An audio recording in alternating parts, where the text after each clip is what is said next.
Can you share a couple of things of what you might tell that person who has speaking anxiety?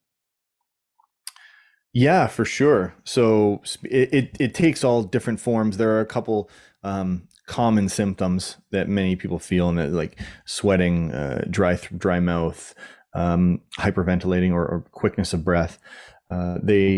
Sometimes hands get clammy. So there's a number of physical responses that happen, but ultimately, the first step that I usually start with is explaining to folks whomever I'm working with is what is happening within their body, that when they feel anxiety, when they feel the nerves, what's actually taking place, like the mechanics internally. And usually it's all an abbreviated version for this purposes, but we sense danger because we're outnumbered by an unfamiliar audience, and that stems back from our ancestors. It's like tribal. Like if we were on our own with a number of folks we didn't know, we might be in a dangerous situation. So our brain is screaming like, get out of here, get out of here. Or, the fight or flight type of reaction kicks in, and that releases the adrenaline. And then your body's responding after that. Certain systems are shutting down, certain systems are amping up. And that's all happening subconsciously, right? So it happens to everyone. It's just different people have different stimulus and different degrees of stimuli. So when I'm working with them, when they first start to realize that it's not just them, that everyone has it, it's just a different degree, different level, and they see what's happening. Oh, okay, my breath's quickening now because I'm getting ready to fight or flight, or I can't think properly because there's a program running in the background. I tell folks that's a good analogy, like on your phone or something. If you're trying to open it or on your computer, if you have another program taking up bandwidth in the background, it's gonna be very difficult for you to remember and deliver like you want to deliver, right? So that's usually step one, is actually understanding what's happening. And once you get to the hang of it and you start to realize what's happening and you actually see it, you can feel it, and okay, this is happening now because my mouth will start getting dry. Oh yeah, here comes that. Okay, I'll take a sip of water. Once you start knowing that, it's much easier to cope with, and it's much easier to go on. Well, I think that, I suppose that I'd be interested to know why that's the case, because it makes me think that people start focusing on those symptoms, as you say, more than they do the actual topic. Whereas if you're thinking about the process of that, it means that you're not actually thinking about that itself. Like, I need to stop sweating, like my palms are clammy and I need to stop that. And obviously the more you think about it, the more likely it is to happen, right? Yeah, exactly. And it comes back to, it's one of those things, they say it's simple, but it's not easy, right? Like it's simple to beforehand, have the understanding that I will perform better, I will deliver better, I will have a better chance of increasing or having success if I, focus on this, don't worry about that, understand this.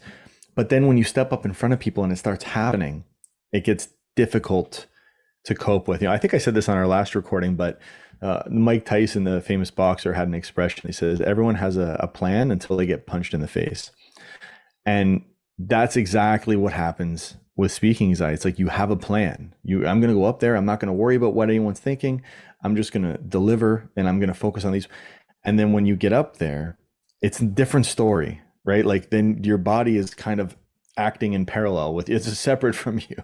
So in order to kind of override your system and start taking back some control and start working with it too, like that's what understanding your speaking anxiety does. Like when you understand what's happening, then you're working with it. Then all of a sudden, you know what to expect. So it's like going out in the cold. Okay, I know I'm going to get goosebumps. I know I'm going to start shivering. I know. Whereas if you're just inside your house and you started shivering, you'd be like, oh, what's going on? Right? You start panicking, like what's happening with me? So yeah, so there's a degree of that. That's typically where I start. You said previously that you have access to a lot of research. Is there anything, if I were to say like the most interesting thing that you found in relation to research, is there anything that springs to mind now? Most interesting. Well, one thing that is counterintuitive, I don't know if it's super interesting, because I don't know how much research people think is actually interesting, except for nerds like myself. I think it's interesting. All right, then we're in business. That's all we need. Uh, one thing that I found that's it's kind of counterintuitive is many folks think that if they're seated when they're speaking, they'll be more comfortable, and that's a preferred position for them. However, the research shows that's not the case. The research shows that when you're sitting, you're more likely to be in a condensed, in a shortened version of yourself. So your diaphragm is compressed and your lungs are compressed, and that creates more anxiety.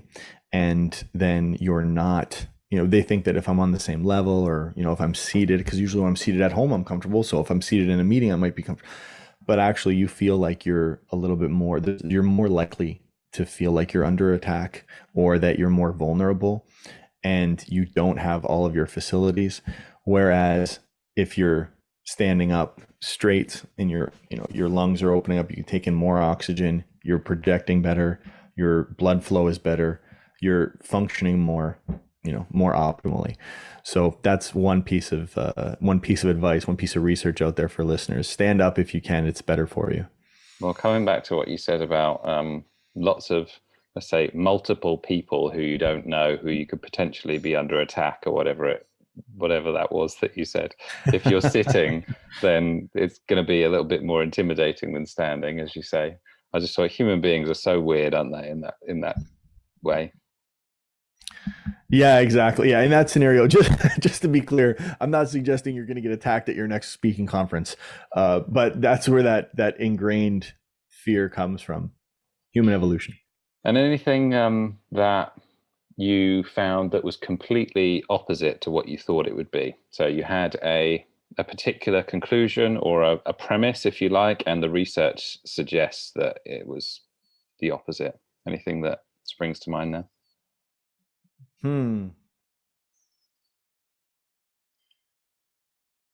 I don't know about completely opposite off the top of my head. I'm trying to think about.